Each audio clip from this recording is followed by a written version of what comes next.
All right, here we go. Brand new Flyers Daily for the 21st of February, 2023. Flyers going to wrap up what's kind of bit of a disjointed, maybe the best way to put it, 3-game road trip. Of course, it started about a week ago when the Flyers headed off to Toronto a week ago, Thursday, tomorrow.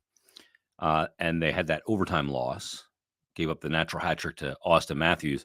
Then Saturday, game 2 was, of course, at MetLife Stadium in the Stadium Series.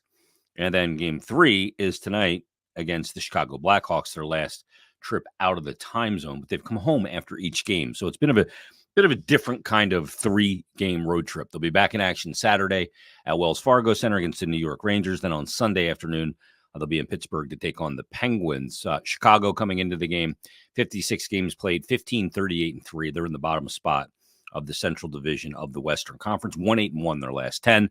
But they have gotten Connor Bedard back. He missed a little bit over a month, I guess it was, from the beginning of January until recently. He came back. He's been back for 3 games now since the 15th. And in those 3 games, he's got 6 points.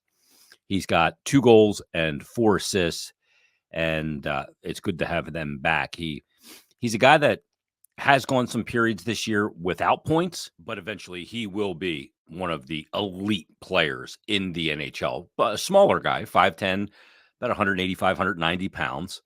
So it's, going to come into the NHL and play with the biggest, strongest, fastest guys in the world at that size is going to be a little difficult. He's going to have to figure out how to do that and how to put some more muscle on his frame as well. 42 games played all said and done, though. 17 goals, 22 assists, and 39 points. Not too shabby. And he's playing a decent amount of ice time as well, just under 20 minutes a game. So it's the Flyers and the Blackhawks tonight. But in this episode, where we're really going to focus, maybe it's fitting, on the night when the Flyers play against Connor Bedard and the Chicago Blackhawks, we're going to really focus on the prospects.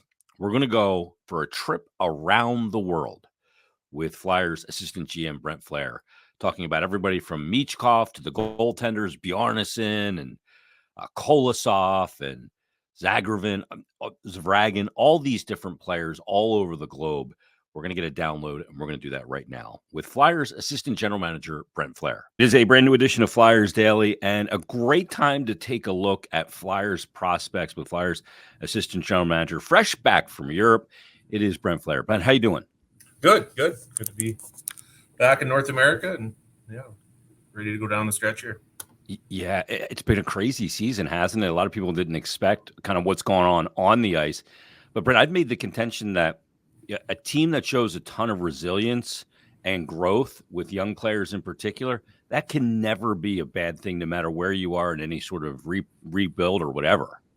No, for sure. And right from the start, we didn't know where or how quickly our team would come together, but we felt if things went well, we would certainly compete and make it interesting. And thus far, the guys have come through, and young guys are playing and having significant roles and getting better.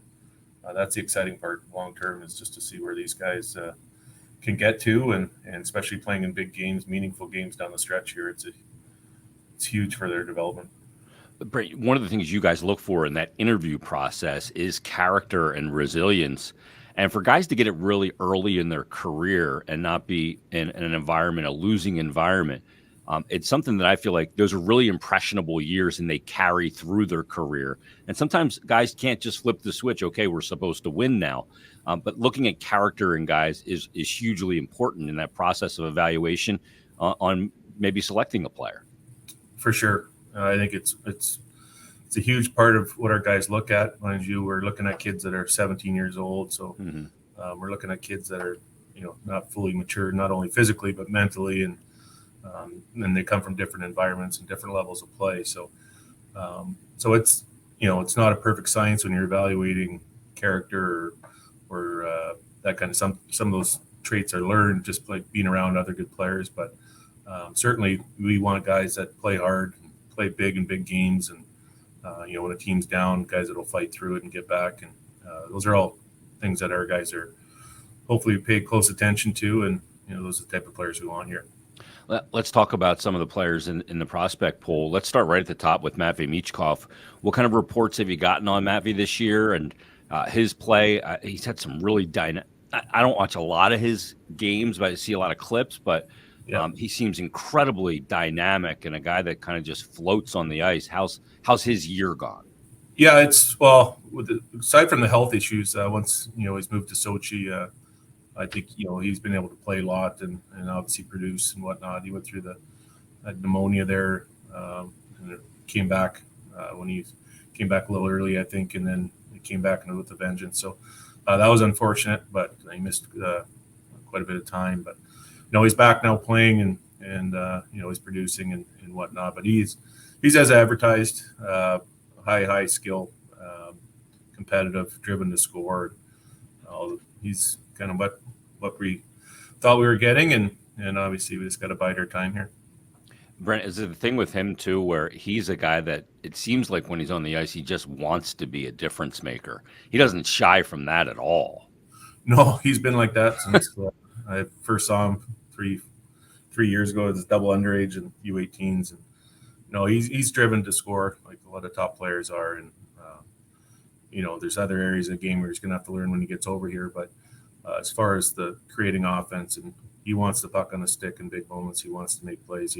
Like you said, he wants to be a difference maker every shift, and that can be good sometimes, and it can be, sometimes you extend shifts trying to make the difference, and you get yourself into trouble. But those are all things you can learn as a young player, and you'll figure that stuff out. That's easy. Brent, you guys took a couple of guys from the London Knights, and what we know about London is that they prepare players for the NHL extremely well. And you've got two guys there. Let's start with Denver Barkey because the numbers are pretty astronomical. He's got 51 games played, and we're looking at 79 points for Denver. What have you seen? Has he surprised you a little bit in his effectiveness to put points up and really be a guy that is explosive at all ends of the ice? Yeah, no, the way he finished last year, he's always kind of been a top player. Now, with his size and strength, he didn't know if he'd hit a wall this year or whatever, but he worked really hard in the offseason, his time here, but also with Gary Roberts up in Toronto. He's really driven to be a player. He's got some work to do off the ice yet to get stronger. We're aware of the path it's going to take, but he's extremely, extremely competitive. He loves to win, and another guy that wants the puck on the stick to make big plays at big-time moments. But he's a fun player to watch. He's exciting, obviously skilled, elite penalty killer in junior, and very dangerous shorthanded. So he does a lot of things well, obviously very smart, skill sets good across the board. Now he's going to have to overcome the size deficiency, which we knew getting into it, and he's well aware of, but he wants to prove people wrong. So a lot of his development is going to be on the ice, but there's going to be a lot of it in the gym too. Correct. Yeah. He's aware of that. And, his body type, it's, you're not going to just put on 20 pounds overnight or even over a summer. It's going to be a more gradual thing. And it's not just putting on weight, it's putting on the right type of weight and strength. So you're not losing your quickness and, your athleticism as well. So, but he's in good hands, and I think he knows, he's a professional already in terms of, how he takes care of himself and eats and whatnot. So he's driven, but he's in a real good environment. Like you said, London's the Hunters do a great job year in and year out, not only drafting, developing and that level, but producing players for the NHL. And, they're sold out every night, 12,000 plus, and it's just a great junior environment. So it's a lot of fun for those kids to play. And obviously with all the fans and whatnot there, it's kind of a pro environment. It's kind of like diet NHL in a way. Exactly. Oliver Bunk's a guy too with London that is going to have to do some work on his body as well. He's long, but he is lean. He's going to have some, figuring out how to put that muscle on. But like you said, not have it, negatively impact his skill set. What have you seen out of Bonk? I know Bonk. He had this run with points that was almost insane. A lot of kids come back from the World Juniors, and for whatever reason, I think they just have a lull when they get back. But he certainly didn't, and the team took off. He took off, and obviously played very well. So, yeah, and I think the offensive success is great, but at the same time, his defensive game and the details of his game have stayed intact, which is exciting. So, he's obviously a very confident kid.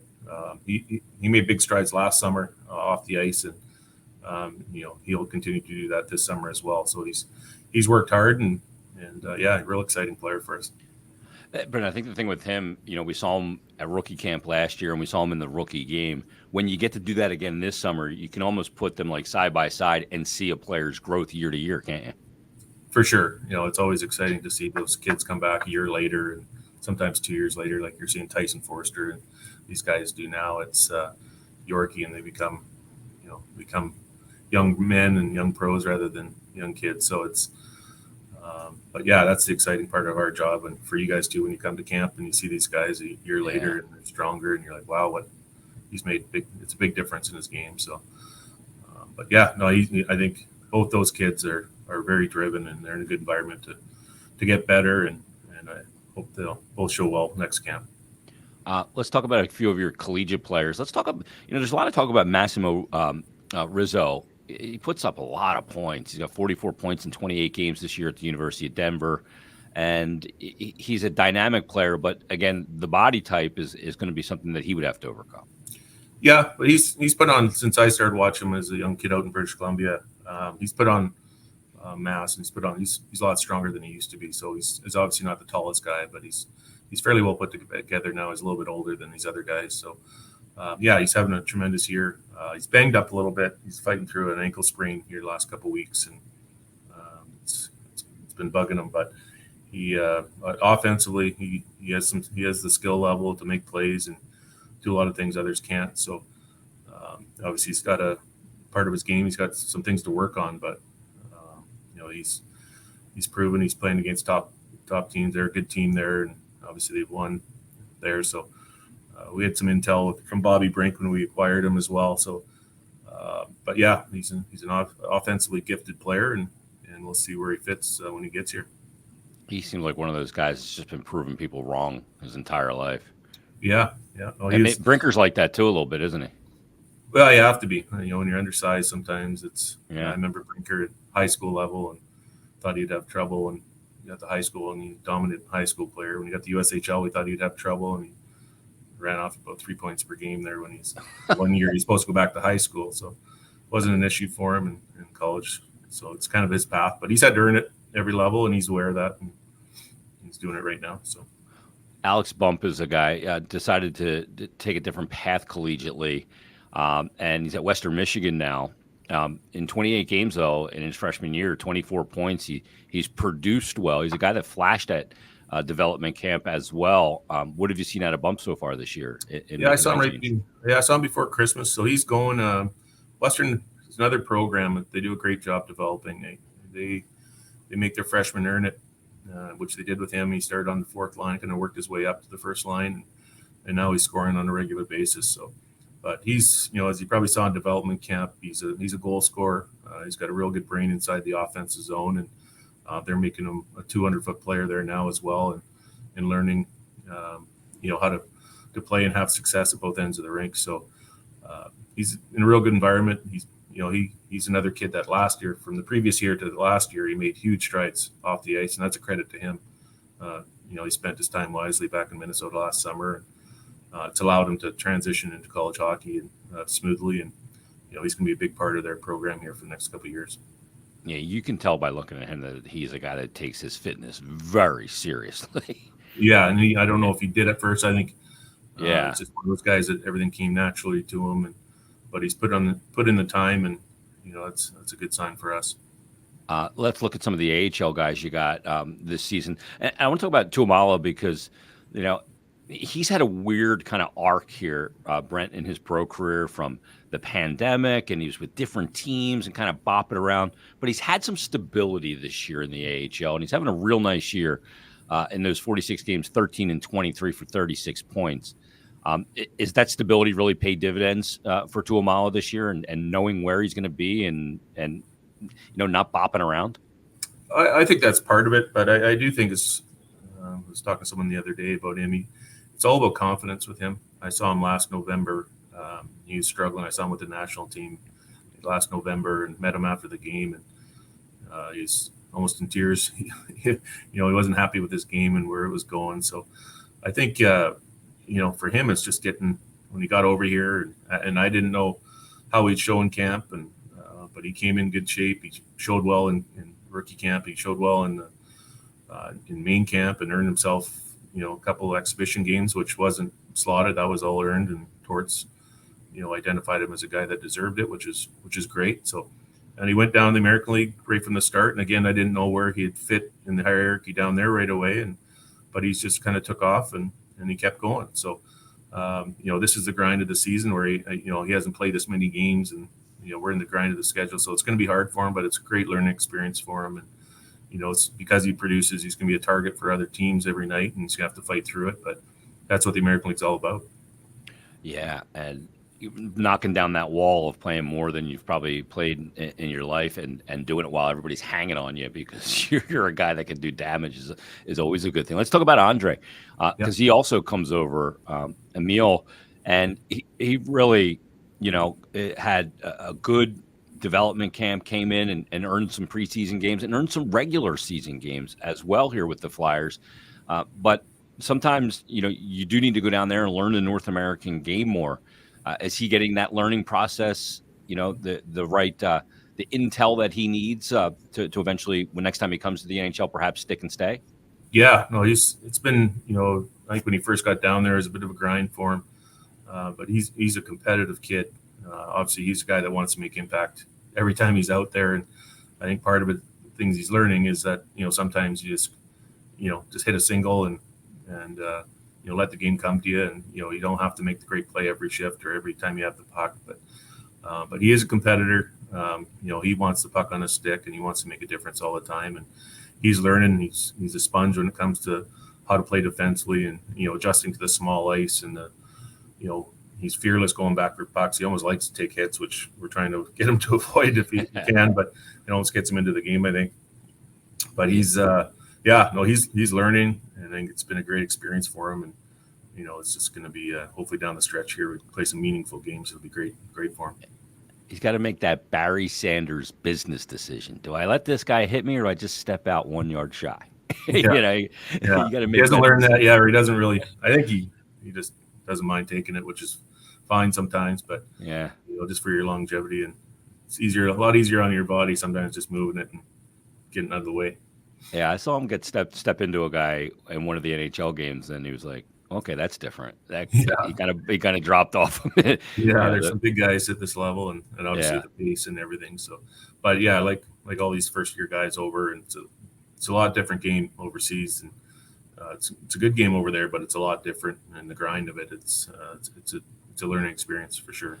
What's been, Elliot Denoye is a guy that was very exciting a year ago and really produced a lot of points, did not have his greatest summer and into the season, and hasn't really been as effective this year. What's been different for Elliot this season? It's funny. Development's not a straight line. It can go up and down. It's not. And it's he's a guy that had high expectations for himself, and he trained as hard as anybody this summer and did all the things that we've asked and right from day one at camp. I don't know if he just put too much pressure on himself to achieve, and then when he didn't make the team and we sent him down, and he just kind of got in a bit of a funk there. So it's never a question at the effort with Elliot. He works as hard as anybody, and it's just everything. The pucks aren't going in. He's getting chances, and just kind of built up on him. And recently he's starting to go again, and just playing and not overthinking it. And now of course he's getting rewarded with some points and that. So we knew when we turned pro he wasn't going to be a quick study. Obviously, he got games because of his play and he produced and whatnot, but realistically, physically, he wasn't quite there yet, and he still isn't. So it's just a matter of time when he get another big summer here, and hopefully have next camp he can show himself and put his best foot forward and get noticed by the coaching staff as far as being closer or potentially ready to play. So, but like I said, the American League's a tough league, and guys think you have it figured out in a short amount of games, and it's hard, but it's the best development league in the world. How about Bobby Brink? Since he's been sent down, talking to Lappy, he's come down and just put his head down and put in the work. And, like that same thing, sometimes I think some fans look at it and go, "Oh, he got sent down. He's not going to be an NHL player." But that road to development to be an NHL player can go up and down. Look at Scott Lawton's a great example. Went down and spent an entire year after being with the big club. So when you look at Brink, how's he kind of gotten what he needs down there, which is a lot of minutes and a lot of situations. Yeah, and Lappy will play him till his legs fall off. So I think like any kid, you're never happy about going down, but he came down with a good attitude and obviously knew he's going to play and plays in all the offensive situations. And a player like that, confidence and everything, and just having that feeling when you have the puck in your stick is something. When you lose it a little bit in the NHL, it falls off quick. So it's just one of those things, and he's going to go down there, and like he said, he's producing, and he's dramatically helped their power play obviously down there. But at the same time, it's the other little things in the game that Torts wants and our coaching staff here want him working on, and he's cognizant of that. And Lappy and his staff there are trying to help him with, whether it's the forecheck or as Torts said, the checking and whatnot over the ice, but also positioning and details. But the offensive stuff comes natural to him, and at the same time, it's like I said, he's down there. He's getting a lot of attention from opposing teams, and but he kind of thrives on that. He's kind of used to that wherever he's been. No, he's just a gamer. That's the way he is. Let's talk about some goaltending, because I don't ever recall Brent kind of have an organizational depth at this position like you guys do now. You spent a couple of draft picks last year and the year prior, stocking this cupboard, and maybe one of the more difficult positions to project out. But let's start with Alexei Kovalev, because or Kolosov rather. He's had a really good year. You look at his numbers, and under 2.5 goals against average, .907 save percentage, and his team's not fantastic in Dynamo Minsk, but he's a guy that has kind of developed and hit each kind of step along the way in your vision. Yeah, the year we drafted him, obviously he's one of the youngest goalies to ever play regularly in the KHL and have success. So he's a gamer. He's one of those kids, you watch him. He's just so athletic. He's got dynamic abilities. Now he's going to have to tame some of those and get a little more structure. But you can't teach what he has. We can kind of reel him back in, but if you don't have those capabilities, you just can't teach that. So he's had success. He's a competitor, and obviously very talented. So we're really excited to get him over here, and Dilly and Brady keep in touch with him and through his agent and goalie coach over there. So it's be exciting to get him over here and mix in with the guys and obviously start learning the North American game. But hopefully it's a real bright future there. Yeah, it's sometimes with those guys that come over from the K, it's about putting some guardrails on their game. Take a little less ice so you have less distance to travel, because the players at this level with the cross ice passes and those they'll exploit you at any area, correct? Correct. And obviously you're going to deal with a lot more traffic here and get bumped into and whatnot, and learning to deal with that. But, his ability to get side to side and whatnot is great. Now sometimes it's like you said, you can overdo it at times and get picked apart by NHL shooters and NHL power play. So it's just one of those things, but you don't learn that stuff till you get here. But he's been in a great environment to get better, playing regularly at a very good level. So we're excited to get him here. I remember Semyon Varlamov said when they had the lockout, he went and played in the KHL. And when he came back, he couldn't believe the traffic again, and he had already played the NHL, and he had to readjust to it again. Yeah, they just do that there. Challenge, and obviously a lot of the shots over there come from the outside, and here it's bang bang, you're dead in the slot, and you got to come out of your structure sometimes just to make those saves. And but again, it's a learning thing. But these guys that are great athletes and that talent, he just has a lot to work with. Yegor Zavragin is a guy that not playing in the top level over in Russia, but he has had some eye-popping numbers, Brent. And he was a guy that I think you guys, when he was there, you said, we just can't pass him up. And even though he's not playing at the top level, some of the numbers have been absurd. I don't care what level you're playing at when you see some of the things he's done. Yeah, he's bounced between the junior level and the second division there in pro. But he's an exciting kid. I think, like we said last year, and we got Bjarnason, and then when he's still there, we had him rated in a similar area when he's still there in the third round. typically you're not taking two goalies back to back, but it just made sense. And obviously his path for development, there's no rush. One thing they do over there is develop goaltending. They've developed it very well over there, and we'll see where it goes. But so far so good. And the time we've been able to talk with him, his agent, real positive kid, and really excited to get better. And we'll see what happens. Because of his success, he's going to grab a lot of attention to other KHL teams over there, and most likely get purchased by another team. But in the time being, it's he's had a great year, and just not being able to see him on the international stage, which is it's kind of the frustrating part because the Russians aren't involved in the tournaments anymore. Yeah, but it's he's doing he's doing his part right now, so it's great. What about Carson Bjarnason? He came into camp, and boy, he's such a long body, and moves really well. His technical elements are there. He's got some growing to do, obviously, in Brandon this year. Brandon hasn't had the best season, but he's had some moments where he's been really good. Yeah, no, he gets a lot of grade A's, but no, he's a hardworking kid. I spent a lot of time here last summer, but yeah, no, it's I saw him a couple of times before Christmas there. And, he just got back from an injury, but he's played really well since he's been back. So yeah, he plays as much as he can handle there, and but it's been a good experience for him. Brady spends a lot of time up there working with him one-on-one, and but again, he's in a good spot. He's going to play a lot this year and next, and we'll see. He's kind of on the path here. Hopefully he'll show better next camp here, and then another good year junior. Hopefully get a chance to be in the Canadian World Junior team, and have a strong year in junior, and hopefully be ready for pro the following year. Sometimes when you're playing for a team that gives up a lot, that's not necessarily a bad thing for development. No, it's not always great for numbers, but it is great for development. When you get a lot of work, and it's a grind. Sometimes you increase your mental strength just having to fight through. When you're getting barrage of shots every game, and the hard ones, and you learn to fight through that stuff, and it's great. I know you're well into the process of this year's draft already. It's really not even that far away at this point, Brent. How do you look at this year's draft? Kind of that first round you like to look at and drop off points, and where are the strengths here, and maybe where are the weaknesses? I don't think it's as strong a year as some recent years, but there's obviously some good players right at the top, some talented guys. I think there's a defenseman. I think it's pretty well publicized. There's quite a few defensemen towards the top of the draft.